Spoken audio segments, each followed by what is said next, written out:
Não. Tá aí, fica à vontade. Caneca. Bota a canequinha, bota aqui. Tem café? Tem café aí? Café. A minha tem. Já tu não tem. Tem café aí? Nos últimos anos, os ataques cibernéticos têm crescido de formas alarmantes. Para falarmos um pouquinho sobre isso, estamos aqui agora com o profissional da área de cibersegurança da empresa SH7, CEO Regis Daniel, que vai falar um pouco conosco sobre cibersegurança, a IA, seus vilões, as suas benevolências e tudo aquilo que abrange a parte de segurança, seja governamental ou pública-privada. Então, para tratarmos desse assunto, que rege diretamente ao âmbito de cibersegurança e o futuro da cibersegurança a partir desse ano de 2025 como marco, trouxemos aqui nosso amigo Regis. Irmão, obrigado por ter vindo aí, obrigado pela disponibilidade para falar um pouquinho sobre cibersegurança. Você que é um expert dentro do assunto, diretor-geral aí, sócio também da empresa SH7 Cibersegurança. Prazer ter você conosco aqui. E eu quero que você fale um pouquinho para nós aí como é que a sua visão, como é que está sendo a repercussão de cibersegurança a partir desse ano de 2025, que é onde tudo tem se mostrado diferente, né, no mercado. Eduardo, muito obrigado. É um prazerzão aí estar com um amigo, né, falando sobre um assunto que realmente tem uma importância gigante, né, nesse mundo globalizado nosso, né, e bastante suscetível, né, a ataques. Te agradeço muito a oportunidade. Vamos conversar, vamos destrinchar isso aí, né, o que a gente puder fazer para poder agregar aí o conteúdo do teu canal. E mais uma vez parabéns aí pela iniciativa e o tamanho que vocês estão tomando aí nessa linha, né, e trazendo conhecimento que é muito importante. Ótimo, eu te agradeço aí. Então, já tratando diretamente sobre isso, contextualiza para mim um pouquinho. Como é que está sendo a entrada da SH7 no mercado, na parte de cibersegurança? Como é que você está vendo essa questão de ataques cada dia maiores com relação a bancos, com relação a órgãos públicos, privados? Como é que o mercado tem recebido isso e como é que a SH7 tem dado aos seus clientes a segurança com relação aos seus dados, seus processos? Bom, a SH7 ela tem um papel fundamental na inovação da proteção cibernética, né, da blindagem cibernética. Então, o que vem a ser isso, né? Se a gente analisar para o contexto de cibersegurança, o atacante, o e-crime, ele age em cima da vulnerabilidade, da exposição do hardware, da rede, das suas aplicações e do ser humano também, tá? Então, quando a gente fala de ser humano, a gente está falando realmente de uma tendência, né, muito grande do chamado ataque de interação.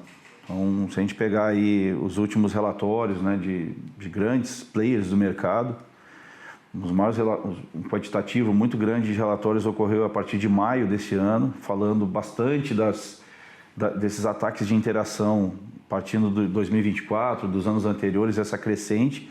A gente vê que a maioria dos ataques eles estão justamente inseridos no âmbito comportamental, né? E o que quer dizer isso, né? Os ambientes, à medida a partir do momento, né, que as redes, né, elas migram, elas expandem para o 5G, o IoT, indústria 4.0, esses dispositivos vão fazendo com que haja uma crescente, vamos dizer assim, de exposição cibernética. E aí que o e-crime, né, se vale de uma bagagem de conhecimento para adentrar dispositivos, torná-los dispositivos zumbis, né, e praticar determinados ataques, né. E também a engenharia social, analisar que hoje não adianta fazer um grande investimento em proteção e também não investir realmente em algo muito voltado para a pessoa, né? A pessoa que conduz. Exemplo, né? Nós vimos aí nos últimos meses grandes ataques, né? Houve prejuízo muito grande em algumas corporações onde o próprio head ali, o próprio gestor, o próprio diretor, ele era partícipe, vamos dizer assim, nesse crime. E como que isso ocorreu, né? A gente sabe que as instâncias de aplicações, firewall, elas conseguem fazer até uma determinada abrangência de proteção, e quando parte para esses ataques de Zero Day, essas ferramentas não estão tão adequadas ao momento que nós estamos vivendo. Entendi.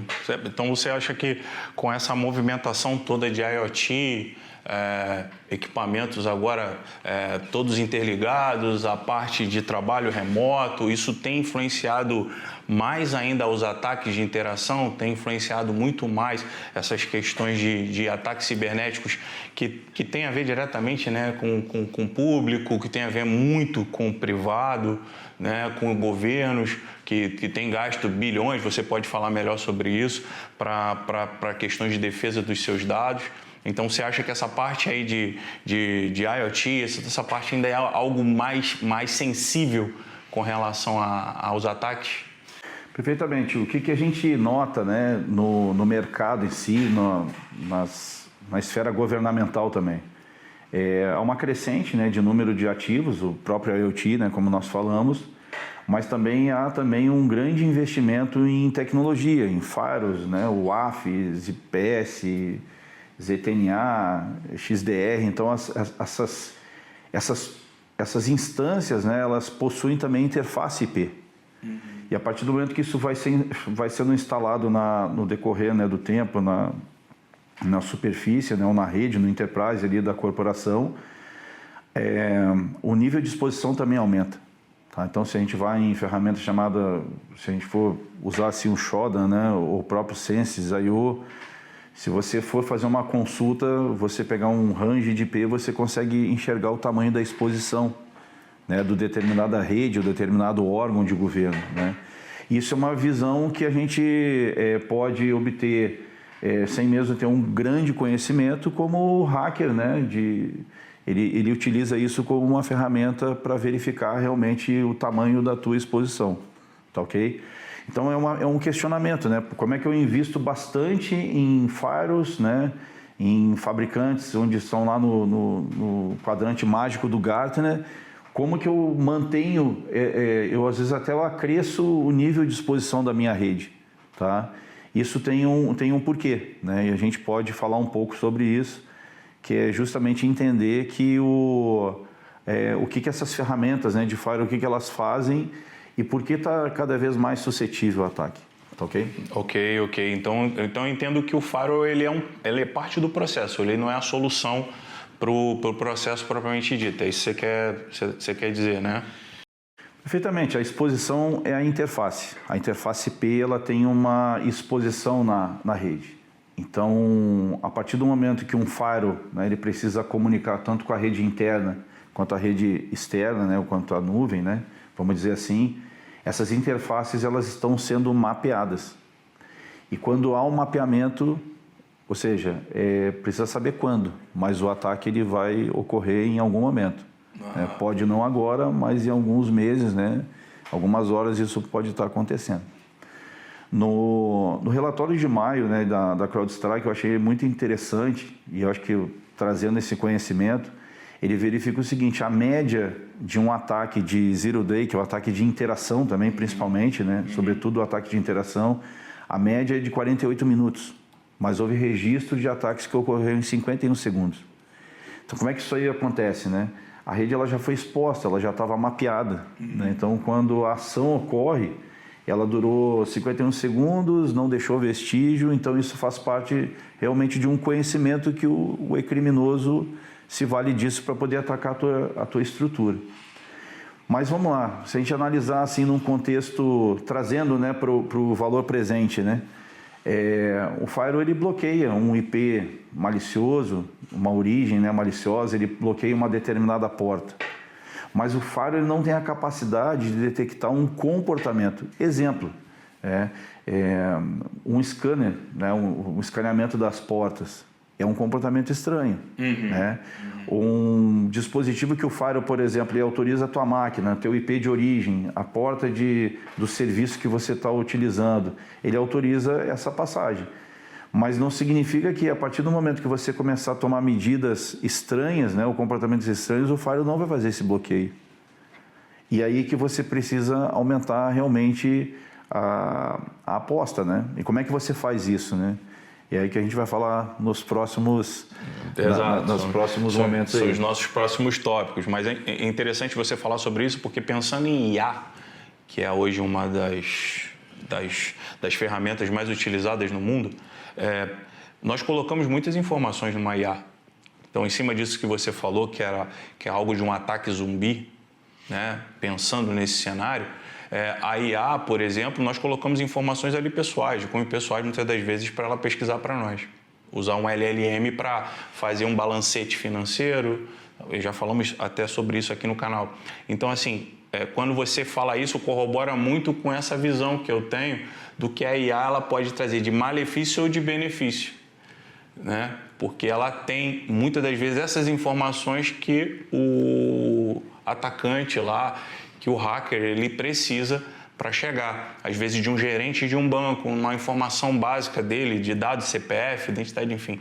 Então, você tem uma ferramenta, eu sei que a gente já conversou sobre isso em outros momentos e eu quero que você fale mais sobre isso. Se você tem uma ferramenta dentro da sua empresa que é justamente para inibir e eliminar esse problema, correto?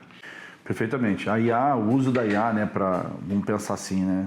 A IA quando atacante, né? Então, o vírus, vamos botar aqui um ransomware, né, da vida, né? O ransomware é implantado numa determinada rede, não vamos falar aqui dos passos anteriores, né, essa inserção desse vírus, mas vamos dizer o seguinte, o ransomware ele tem um comportamento que ele fica ali em torno de meses montando uma matriz de conhecimento daquela rede, antes dele agir. Né? Isso é um padrão, né, detectado, o mercado enxerga dessa forma, né? Então pensa o seguinte, como que eu faço para chegar nessa IA? A IA ela entrou num determinado dispositivo, seja ele qual for, um servidor, né, um IoT, seja ele qual for, ele começa a fazer esse mapeamento da rede. Então ele começa a entender quem é o gateway, quem é o DHCP, quem é o DNS, ele consegue interagir, ele consegue criar uma matriz de conhecimento. Então como que eu pego essa IA, né? Como é que eu faço, qual é a ferramenta que eu preciso utilizar para agir e neutralizar esse dispositivo infectado, que eu nem sei se ele foi infectado ainda ou não. Então eu tenho que colocar deceptions, né? São armadilhas. Então eu começo a simular um ambiente fake. Então eu começo a simular dispositivos sem a necessidade de fazer uma virtualização para cada dispositivo, né?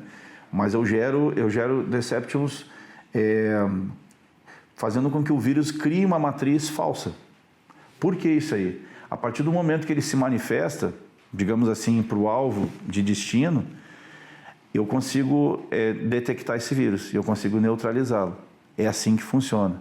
Né? Então, basicamente, para o ambiente mais interno. Para a parte da borda, né, para a saída da rede, a gente utiliza, sim, né, a IA e principalmente o aprendizado de máquina, né, o Learning Machine, detectando determinados comportamentos. Comportamento, como eu falei agora, um comportamento de um scanner na rede, alguma ação que a gente entende que há um comportamento de exploração daquela vulnerabilidade. Então, eu preciso ter ferramentas que possam detectar isso e, por vida própria, ela neutralizar. Eu posso também robustecer essa minha ferramenta buscando, através de ferramentas globais existentes. A gente também tem ferramentas muito importantes que elas vão fazer uma busca de IPs maliciosos e eu vou fazer uma grande blacklist e alimentar o meu sistema segundo a segundo para que eu possa ter um antídoto à medida que esse IP ele chega na minha superfície, né, ou seja, chega na minha borda, eu consigo neutralizar. Agora, isso tudo só é possível, tá, se eu consigo fazer isso sem utilizar uma interface IP. Aí como faz parte do segredo do negócio. Beleza, não quero que você revele não, mas a gente vai chegar em pontos aproximados para você explicando para nós. Perfeito. É isso. Então, assim, eu acho que o grande ponto aqui, quando a gente coloca essa exposição, né, não só de redes, né, mas a exposição das pessoas, né, o e-criminoso está disposto a aplicar, né, nas pessoas a engenharia social, né, utilizando das fragilidades humanas, da pronta resposta do cérebro humano. O cérebro humano ele tem vamos dizer assim, né? Ele tem um padrão de resposta, então aí é um campo já para outra especialidade, né? Mas a gente entende pela própria vivência, né? Pelo nível de entendimento que a gente tem que ter, que o cérebro ele customiza a resposta. Então ele tem padrões de resposta. Então quando eu utilizo ferramentas, né, para conseguir alcançar uma determinada pessoa, é porque eu entendo que aquela pessoa vai me levar a um determinado nível, né, de profundidade ou de assertividade do meu ataque, né? E eu enquanto criminoso, vamos dizer assim. Então, se eu tenho um dispositivo que eu consigo detectar, primeiro, né, na primeira camada da borda, eu consigo detectar isso e neutralizar, bacana, eu já consigo gerar realmente um grande valor aqui para a minha ferramenta. Agora, vamos para um nível mais aprofundado. Digamos o seguinte, você é diretor de uma empresa, você é diretor onde você tem um nível, né, de acesso, um nível de decisão muito grande. Então, o que faz, por exemplo, qual é a ferramenta que eu consigo detectar que a tua máquina ela foi passada para um criminoso, né? E esse criminoso ele acessou através de um IP permitido, uma credencial permitida, ele foi passando etapas e agora ele está na camada de aplicação daquele órgão, daquela instituição. O que eu preciso ter neste momento, né, de inteligência para poder neutralizar, digamos, né, um comportamento estranho? Eu tenho que ter muito maduro que há sim uma possibilidade que quando você viola a política da empresa, eu tenho capacidade e ferramentas necessárias para poder fazer essa neutralização.